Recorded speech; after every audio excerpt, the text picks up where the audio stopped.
What up, y'all? This week is week 14 of Backyard Ultra Training. Week 14, and I got my second race day simulation tomorrow. Today is Friday. Just got done with a little 5K checkout run. Now I'm about to do a quick little full body workout. I'm just gonna take out my workout today, and we'll talk about my training, the update. So tomorrow I have a 6 hour or 6 loop race day simulation.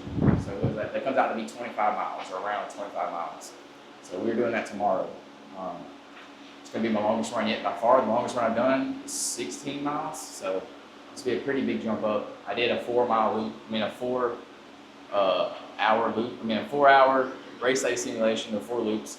I did that. That was 16. I ended up doing 17 miles. So this one, we're going to add 2 more loops to it, 6 hours. We're going to start at 5 a.m. in the morning, stupid early. But that means we won't get done until 11. So that's just a long time to be out there running. It's going to be hot. The last 2 or 3 loops are going to be extremely hot down here in Alabama. It's stupid hot. And the heat, I mean, not the heat. The heat is not that bad. It's the humidity. Man, as soon as you step outside, sweat, instant sweat. So it's pretty brutal. Yeah, let's hop into this workout. Try not to ramble too much today. We're going to talk about my training and just whatever else comes to mind. So y'all tune in, like it, subscribe button. Let's go. Oh yeah, y'all can't forget G. This is my workout partner over here. It's my buddy. All right, of course, we're gonna be supersetting again just to save on time. I got approximately 49 minutes to work out, so I got to hurry. Probably only do about 2 sets of each. Just kind of play it on each side.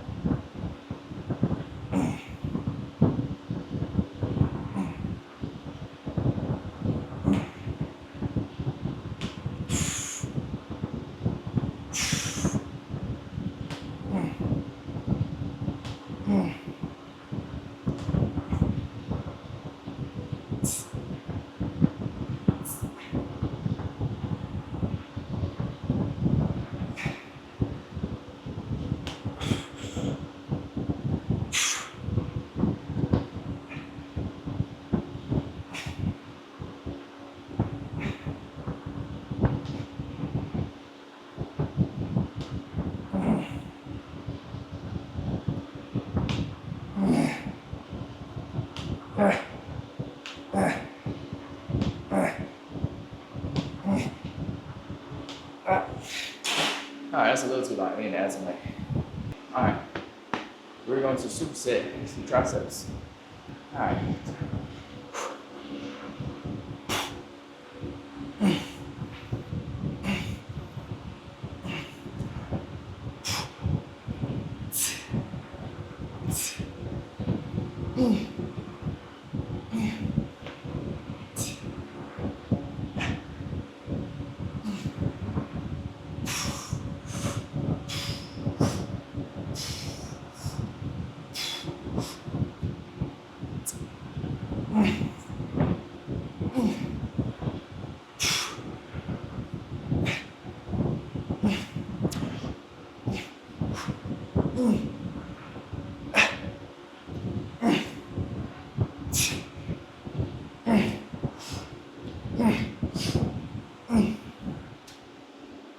Alright, I got my fans on, so hopefully it's not too loud.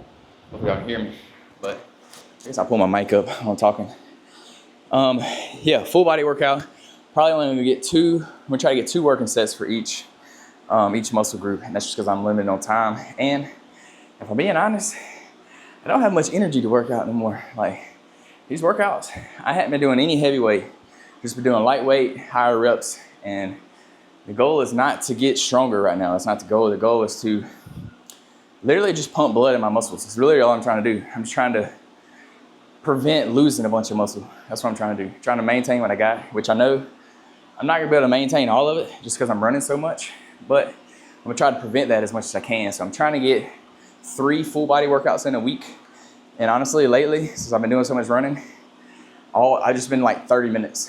30 minutes is all I've had. Fridays, I normally have a little bit longer because I only have a 3-mile run, but Monday and Wednesday when I work out, like this week on Monday and Wednesday, I had a 6-mile run both days. So I only had about 30 minutes to work out. So like I'm in here real quick, just pumping it out real quick, not even getting full body work. And I hadn't even been doing legs. Because now every time I do legs, I get sore. Like I did Monday, I did squats. I only put 155 on the bar and I just did 10 reps or 12 reps. I did 3 sets. Dude, and my legs were so sore after that, just from doing 155. Crazy. So yeah, I don't know what I'm gonna do for legs. I may just start doing body weight for legs. So I think that's what I'm gonna do. Literally just like body weight squats, Bulgarian split squats, maybe throw in some like one-legged squats or something, just something to switch it up. But yeah, I ain't really been doing any legs because I just be sore. I don't want my legs to be sore. They're already sore enough and dead from running. So like, it don't make sense for me to keep making them sore. But at the same time, like, I don't want to lose all my gains in my legs. You know, I got to keep some of my strength. So I don't know what I'm gonna do. If I feel like it and I got time, I'll do legs. But honestly, when I do those 30-minute workouts, the legs are the first thing that gets cut. Like, that's when I'm skipping because my legs are normally dead, especially on Monday, coming off a long weekend. So yeah, speaking of a long weekend, tomorrow I got 25 miles. And then Sunday, I think I have 6. Yeah, I think it's 6 the next day. So big weekend. This is my biggest week. I have 61 miles total this week. So Monday I did 6. Tuesday I did 7. Wednesday I did 6. Thursday, yesterday I did 8. Today I did 3. Tomorrow I got 25. Sunday I got 6, I believe it is. So yeah, whatever comes out to 61, that's what it is. So yeah, that's my training. That's what I'm doing. First Backyard Ultra coming August 29th. So if you want to watch my prep and my journey, go ahead, hit that follow button. Yeah, I'll tag along because I'm going to be filming my training. I will say I have been slacking on the YouTube videos because I just ain't got much time, you know what I'm saying? I know that's an excuse. That's an excuse. I'm calling myself out. I know it's an excuse. I got to do it. But like, it's hard for me to film a run, you know? You can't really, it's hard I have a 360 camera so I can, but like, I don't want to sit there and hold the camera the whole time I run. So it's hard to film a run, especially when you got nobody filming you. You got to do it all yourself. So I just been filming my workouts. And honestly, on Monday and Wednesday when I only got 30 minutes, I don't have time to like set up my camera, talk to the camera like I'm doing now, because now I'm wasting time. And I'm not getting my full workout in, especially when I only have 30 minutes. Today I have a little bit more time. I had like 50 minutes today, so I decided to film a quick little bit YouTube video. So now I'm rambling. Let's get into the next set. One thing I don't like about chest flies though is the fact that when you step out, these try to like pull you back, and it's hard to get a good base. So I need like an attachment that can sit right here that I can lean back against so I can do my chest flies. I guess you could do it in the chair, like on the bench, but I like to do them standing. So.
Alright, chest flies done. I'm gonna go to back.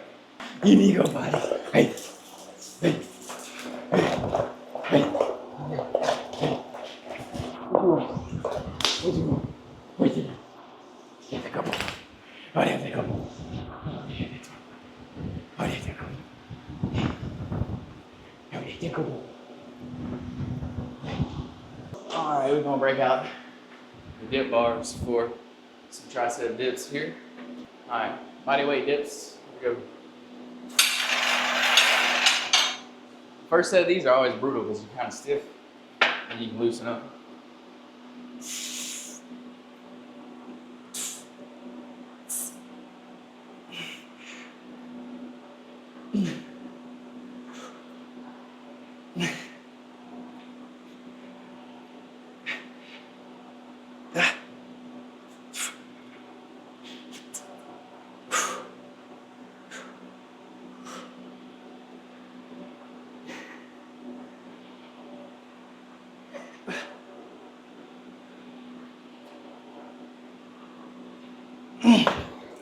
All right, that was 20.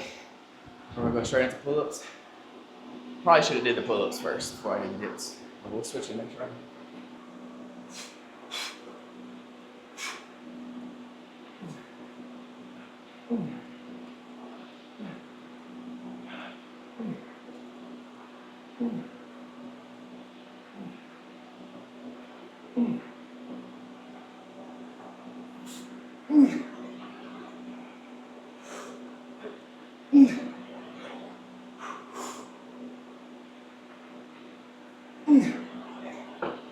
Alright, well, I got 12.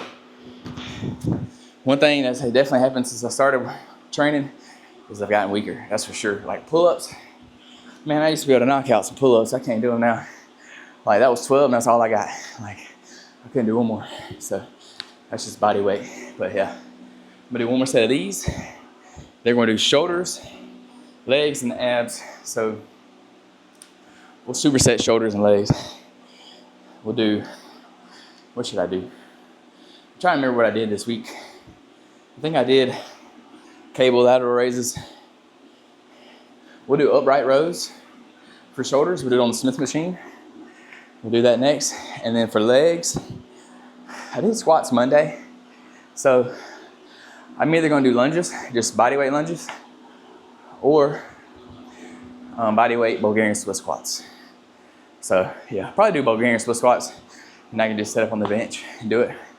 So that'll be that. And then if we got time for abs, we'll do abs. We'll do some weighted cable crunches. So yeah, that's gonna be the workout.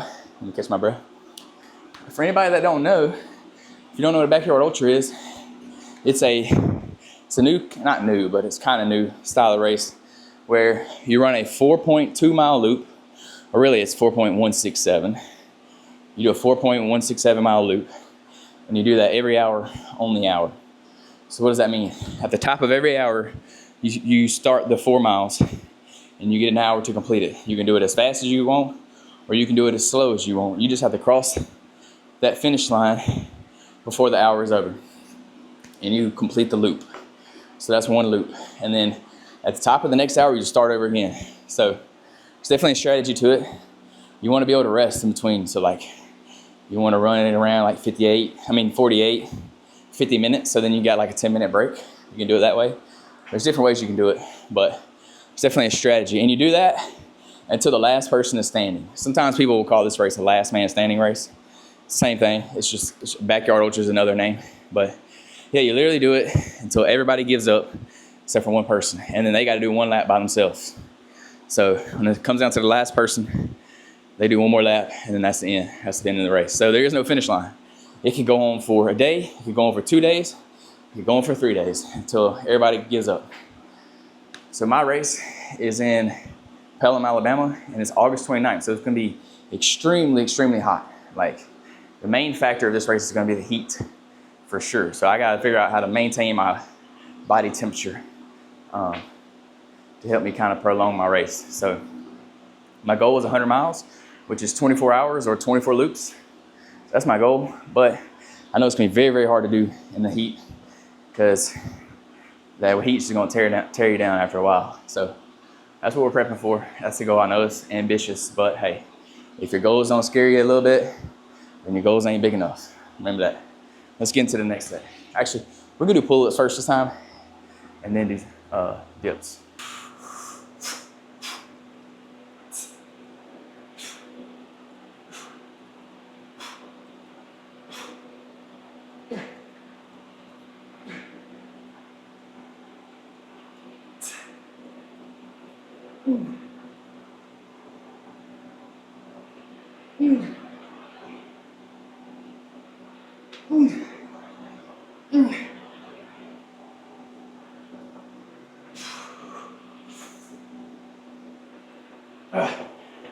Yeah, you got about 12 and then do a little half reps there. We're gonna hop straight into dips.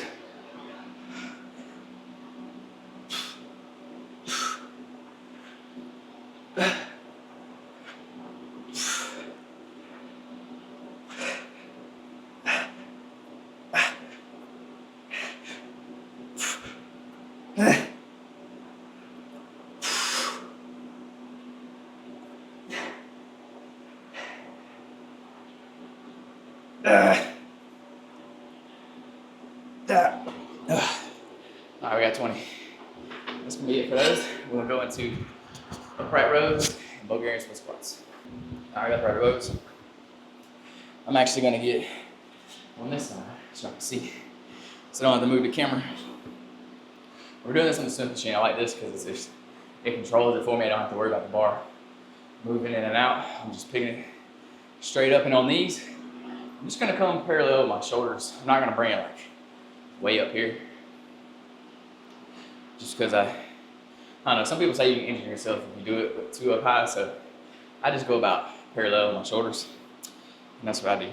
So I'm kind of gassed though, but I'm trying to hurry up. It's 6:33. I got about 27 minutes, and I got to knock these out, so let's do it.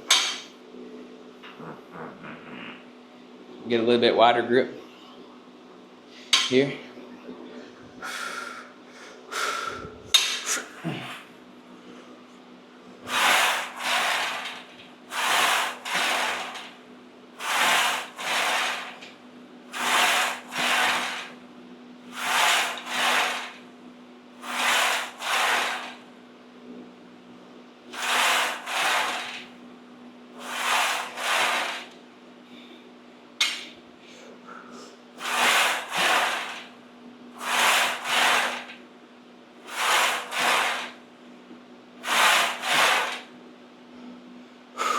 It's 12.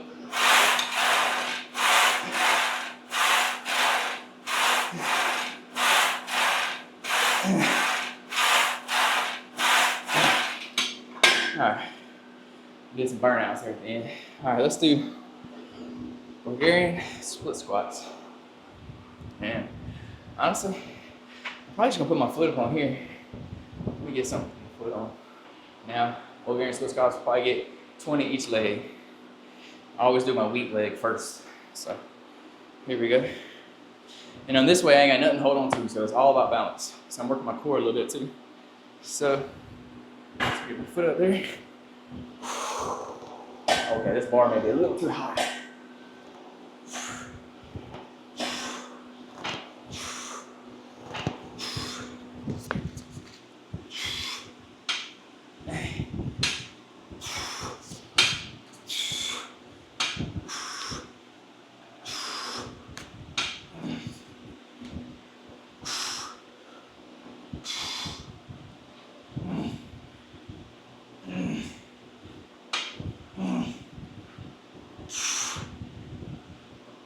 Yeah, this bar is a little too high. I'll have to do it different the next set. I'll have to get my bench out. I did do 20. 2, 3.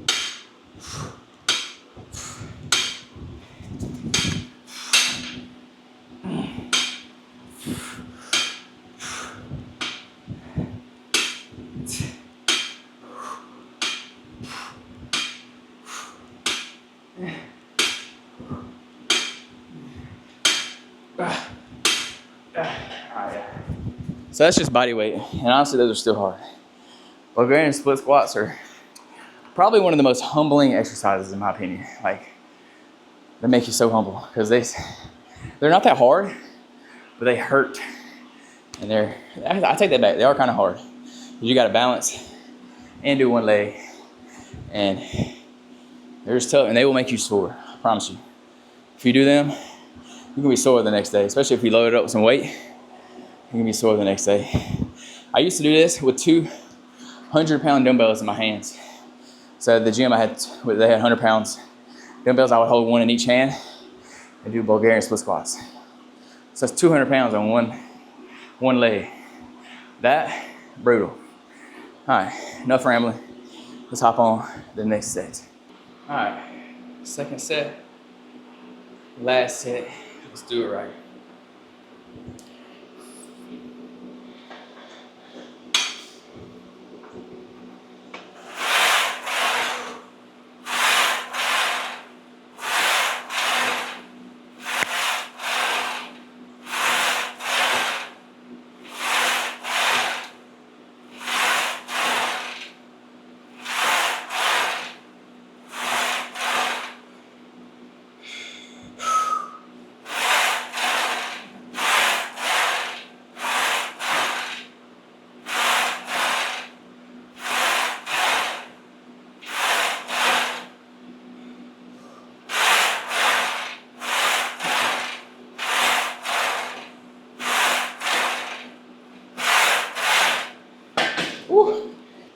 got the bench set up for this set. This bench is a little bit lower. I've used it before, so I know it's the right height. So here we go. 20 reps again, body weight. Let's do it.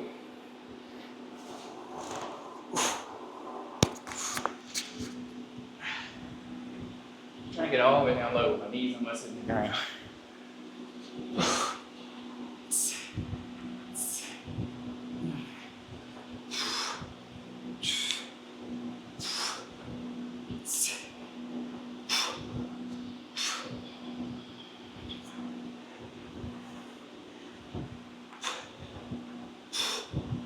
Alright, so left leg wasn't too bad.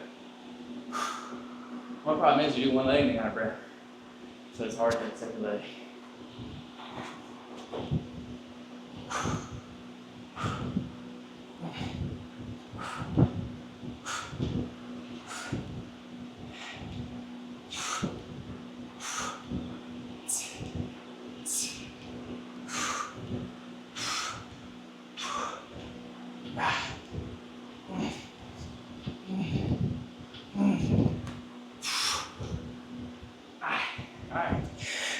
Shoulders and legs done. Now let's do 2 sets, cable crunches, and that'll be a wrap for today. Let's set it up. Also, this bench, super clutch because it's so light. I guess it's made out of aluminum, so it's super light. This is the EvoPal M2B Brute. No, the rack is the M2B Brute. I think this is the B2. I may be wrong. B2 or something like that. I'll leave a link in the description. Take you right to it. I got affiliate code Murphy McFit. Use that for discount. But yeah, we're gonna load it up for some cable crunches.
All right, that was 25 reps, a little too light, so I'm gonna add some weight to it.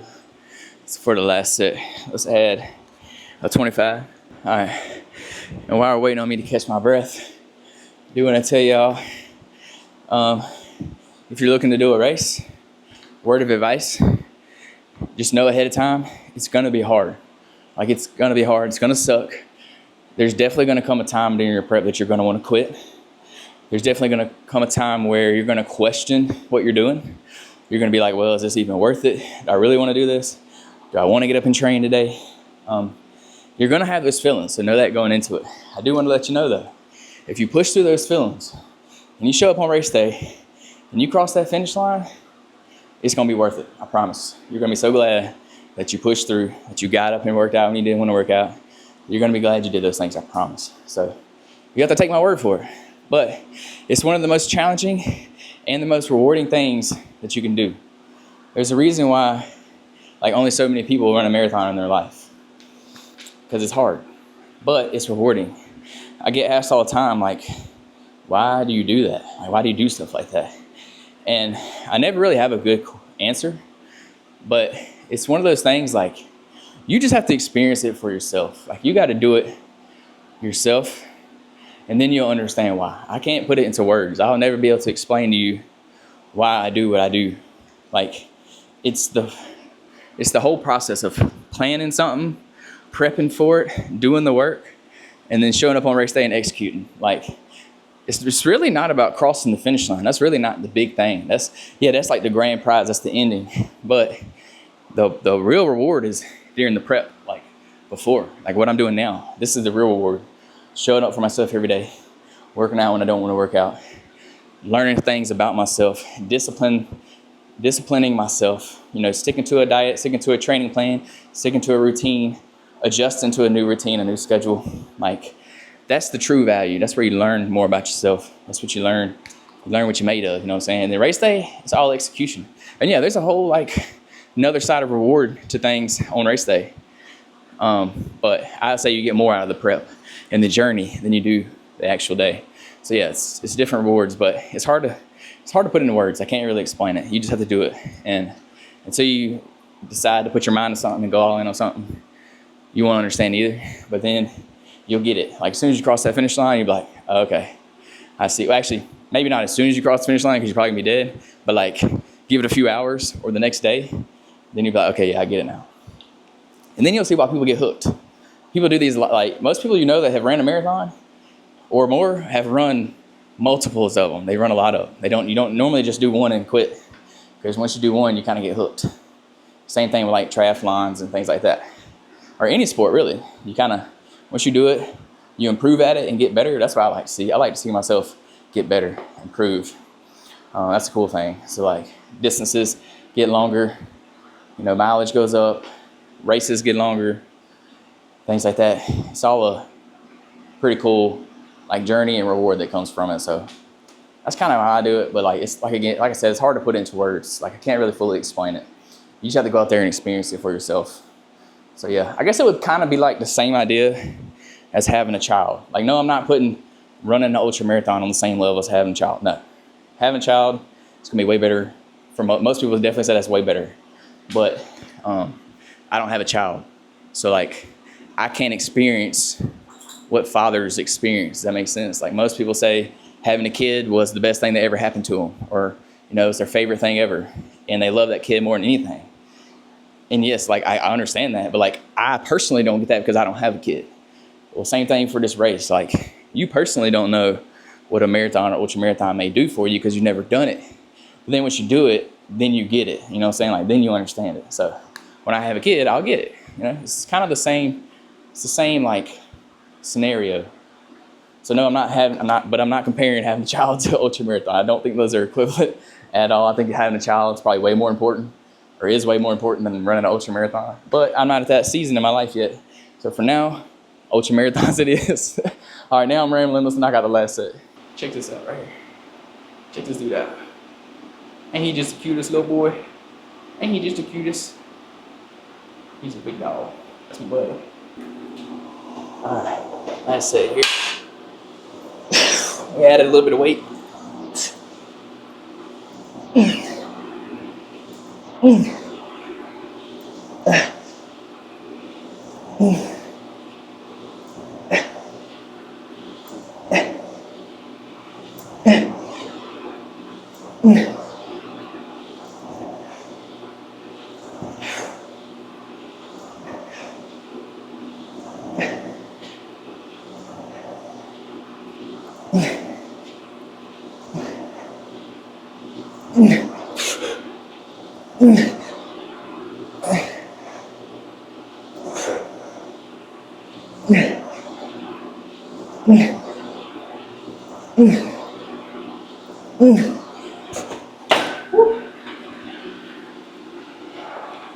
Workout complete.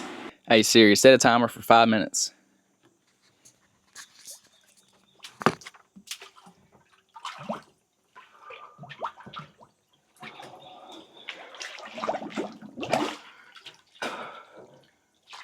Woo. Still just as cold as it is every other day. Got some final thoughts for the video today. We're ending off with the cold plunge. And yes, I know what y'all are thinking. You just got done working out. You shouldn't be taking the cold plunge after you work out. Yes, I'm aware. I do this fitness thing. I know. But the reason I'm doing a cold plunge right after a workout is because I'm not worried about hypertrophy right now. I'm not worried about muscle growth. I'm not worried about getting stronger. I'm training for a running race. My goal right now is to recover from my runs. So all the haters in the comments know that that's why I'm doing this. And I point that out because Literally yesterday, I had somebody comment on a short that I posted about me getting in the cold plunge after my workouts, and they said, "Well, you're not supposed to get in the cold plunge after workout because that tells your body not to have inflammation, and inflammation means that's how you grow muscle is inflammation." Yes, you idiot. I know. If you watch the video, I literally say in the video, I just did a run before this workout, and I'm trying to recover from my run. I'm not trying to recover from my workout. If you're gonna comment on something, please watch the whole video before you comment, because a lot of time people will explain themselves in the video. Obviously, this person did not watch the whole video because I literally said I'm not doing this to recover from my workout. I'm doing it because of my run. I want to be ready for my run the next day. So that's why I'm in the cold plunge, to help with inflammation, so that I'm not sore and my legs aren't dead for my run tomorrow. I have 25 miles to run tomorrow. So I'm trying to be recovered. I'm trying to let my body recover fully so I can be ready to go to run 25 miles. And then guess what? When I get done with 25 miles tomorrow, I'm going to get in the cold plunge again because I got to get up and do it the next day. But yes, the cold plunge is good for inflammation. It helps you with being sore and stuff. Now, if you're going to work out, you may not want to get in the cold plunge right after you're working out because it does prevent inflammation, and inflammation is how you will build muscle. So for anybody that don't know, that's how it works. So for runs, you want to cold plunge after your run. For workouts, you either want to cold plunge before your workout and use it kind of like a pre-workout, or you want to wait several hours after your workout until you cold plunge. So if you work out in the morning, just get in the cold plunge that evening, like that night or whatever, when you get home from work. So yeah. I mean, and honestly though, if you want to get in the cold plunge after you work out, do it. It's not going to prevent your gains that much. Like, it maybe prevent your muscle gains 1%, maybe. Like, there's not really enough research on it for it to really say it's that detrimental. Yeah, there has been some studies that say it can prevent, muscle gain a little bit, but like, it's really going to make that big of a difference? No. I've been doing this after every single one of my workouts, and I would say I have a pretty good amount of muscle in my body. So I'm probably going to keep doing it after. I used to do it before my workouts. And honestly, I just don't like doing it before. It sucks getting in there first thing in the morning. Like, literally, I get up at 4 a.m. I would get in the cold plunge.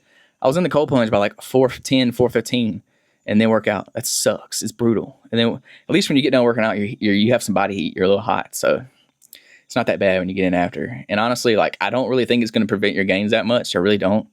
Like, look at anybody that works out and does cold plunges. They're probably pretty jacked. Like, I don't think the cold plunge is preventing them from getting any gains. So that's just my spiel. Sorry, I went on a tangent there. I just had to do my little rant about the cold plunge. If you're curious about my cold plunge, this is actually, so the brand is Iceology. It's not really a popular brand. I've never actually seen somebody else with this one. They do have a website, but there's a couple brands that do the same fit out. And what they do is they take a 450 quart Grizzly cooler, or they have smaller ones too. I think 400 quarts. This is the 450. It's a Grizzly cooler. I don't know if you can see it. Yeah, right there. It says Grizzly. And literally, they just poke holes in the side of it. They run the tubing out the side of it, and there's a chiller right back there behind me. There's a chiller. It's literally the Active Aqua chiller, like the most popular one you see. And they just run all the tubes and piping and stuff for you, and they bolt all the stuff on the back side of it so you can't see all the electronics and the pump and stuff. So yeah, they just fit it out for you. That's all they do. There's another brand called Desert Plunge that does this same exact setup. It's pretty nice. They're pretty expensive. All cold plunges are expensive. This is cheaper than like the acrylic tubs. Like the plunge company, you're gonna pay $5,000 for a cold plunge. This one brand new, I think, is like $3,300. Now, with that being said, I did not pay that much. I bought this off Facebook Marketplace for less than half of that price, so I got a steal of a deal on it. So it's super nice. The good thing about this is it's insulated, so it's like a Yeti cooler. It's insulated. It literally keeps your water so cold. Like my chiller barely has to run. Hey Siri, stop. So yeah, my chiller barely has to run to keep the same cold. Like the other night, my power went out, and I didn't think about it because when I have a GFI breaker, so when the power goes out, it flips the breaker off. Well, my power went out overnight, and I didn't think about it. I didn't turn my cold plunge back on. I came back out here the next day, my cold plunge was turned off completely because the breaker flipped. And sure enough, I opened up the cooler, tested the water, see if it was cold. It was still just as cold. Like I didn't even have to, like I could still get in it because it was still cold. Like I don't think it was 49 degrees, which is what I have it set at, but it was probably in the 50s. Like it was still extremely cold, and the chiller didn't run all night. So for like 12 hours, and it was still that cold. So that just goes to show, like, this one's worth it, especially if you have it outside like I do in the heat. You're going to want something that's extremely insulated, and this has a lid that's insulated as well, and it has a little seal. It has a little seal right there, so it keeps it cold no matter what. Some of those brands, like the acrylic tubs, they don't have a sealed lid. They just have like like foam lid that goes on top of them. And yeah, they do kind of seal it a little bit, but not like this one. This one has like a silicone lid, and it like suction cups to it. So you ain't got to worry about the heat getting out, and it's insulated. So yeah, stays cold. If you're going to keep it outside, I will get this. And this is more, in my opinion, more resistant to the sun.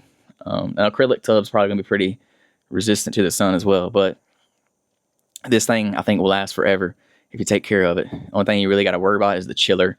The chiller probably won't last forever just because it's running all the time. But yeah, this cooler should last forever. So I really like it. It's worked out for me. I fit in it. I'm 5'9", 175 pounds, and I fit in it just fine. I think you could get somebody in here that's over 6 feet easy, probably like 6'4", 6'5". You have to bend your legs, obviously, but yeah, you could be well over 6 foot and fit in this thing. It's super wide. You can literally fit 2 people in here if you really wanted to. It's huge. But with that being said, it does take up a big footprint, so you have to have a big space to put it in. But yeah, that's all I got for y'all today. Y'all tune in for more Backyard Ultra content, or if you have any ideas, content y'all want to see, let me know. I'm open. I do all kinds of fitness stuff, working out, running, Backyard Ultra, Ironman, 100-mile Ultra. I've done all of it. I just like to make fitness content in general. So yeah, if you got any tips or tricks, anything, any questions, drop them in the comment. Other than that, y'all have a great day, and y'all go get active today.